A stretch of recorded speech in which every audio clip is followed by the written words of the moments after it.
84,472 বর্গমাইল বেষ্টিত কাশ্মীর, যা একসময় টুকটুকে লাল আপেলের জন্য পরিচিত ছিল। শাহজাহান বাদশার ফুলের বাগান হিসেবে পরিচিত ছিল এই গুলস্তান কাশ্মীর, হিন্দুস্তানের ভূস্বর্গ। কিন্তু কিন্তু তার উপর অধিকার প্রতিষ্ঠার লড়াই, যার ফলে কাশ্মীর বরাবরই বিধ্বস্ত হয়েছে। স্বাধীনতা লাভের পর ভারত ও পাকিস্তান উভয়ই এই মুসলিম সংখ্যাগরিষ্ঠ কাশ্মীরকে নিজ রাষ্ট্রের মধ্যে চেয়েছিলেন, কিন্তু কাশ্মীরের ওই সময়ের রাজা ছিলেন হরি সিংহ। তিনি চাইলেন কাশ্মীর স্বাধীন থাকুক, অর্থাৎ ভারতের নয়, পাকিস্তানেরও নয়। এই পরিস্থিতিতে নিজ অধিকার প্রতিষ্ঠায় উদ্যোগী পাকিস্তানি হানাদার বাহিনী 1947 খ্রিস্টাব্দের 22 অক্টোবর কাশ্মীরে ঢুকে চূড়ান্ত হত্যালীলা এবং লুণ্ঠনে লিপ্ত হয়। ফলে রাজা হরি সিং প্রধানমন্ত্রী মেহেরচাঁদ মহাজনের সহিত 24 অক্টোবর ভারতের উদ্দেশ্যে সাহায্যের ভরসায় চিঠি পাঠায়।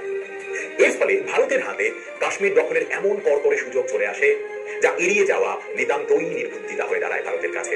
তাই কি হয়, রাজা হরি সিং এর ভারত ভুক্তি দলিলে স্বাক্ষরের মাধ্যমে ভারত সরকার কাশ্মীরে নিজ সৈন্যবাহিনী স্থাপন করে। এখন আমরা বোঝা গেছে কি হলো না, হরি সিং কি চেয়েছিলেন? স্বাধীন থাকতে।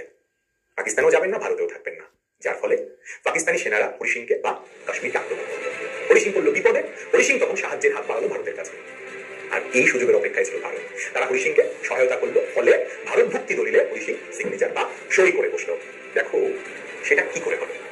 27 অক্টোবর ভারতীয় বাহিনী অগণিত যুদ্ধ বিমানের সহিত কাশ্মীরে নেমে পাক বাহিনীকে বিতাড়িত করে এবং 3 ভাগের 2 ভাগ এলাকা নিজ দখলে আনে। এই সময় কাশ্মীরের জনপ্রিয় রাজনৈতিক দল ন্যাশনাল কনফারেন্স, তার দলনেতা শেখ আব্দুল্লাহ কাশ্মীরের ভারত ভুক্তিকে সমর্থন জানান ও আজাদ কাশ্মীর নামকরণের মধ্য দিয়ে তখনকার মতো শাসন ব্যবস্থা প্রতিষ্ঠার পক্ষে সহমত পোষণ করে। 1947 খ্রিস্টাব্দের 31 ডিসেম্বর ভারত সম্মিলিত জাতিপুঞ্জের নিরাপত্তা পরিষদের কাছে কাশ্মীর সমস্যা উত্থাপন করলে পাকিস্তান সেই অভিযোগ নাকচ করে। উল্টে তারা বলে কাশ্মীরে গণভোট হোক। কিন্তু জাতিপুঞ্জ এই সময় যুদ্ধবিরতি ঘোষণা করে ও লাইন অফ কন্ট্রোল তথা LOC গঠন করে। ইউনাইটেড নেশন যে গণভোটের কথা বলেছিল তাতে শর্ত ছিল দুপক্ষকে সেনা তুলে নিতে হবে, কিন্তু কোনো পক্ষই তা না করায় গণভোট স্থগিত হয়ে গেল। কাশ্মীর সমস্যার সমাধান হলো না। তারপরেও কাশ্মীরের আজাদিকে বিনষ্ট করতে পাকিস্তান ক্রমাগত 47, 65, 71, 99 সালে অতর্কিত আক্রমণ চালায়।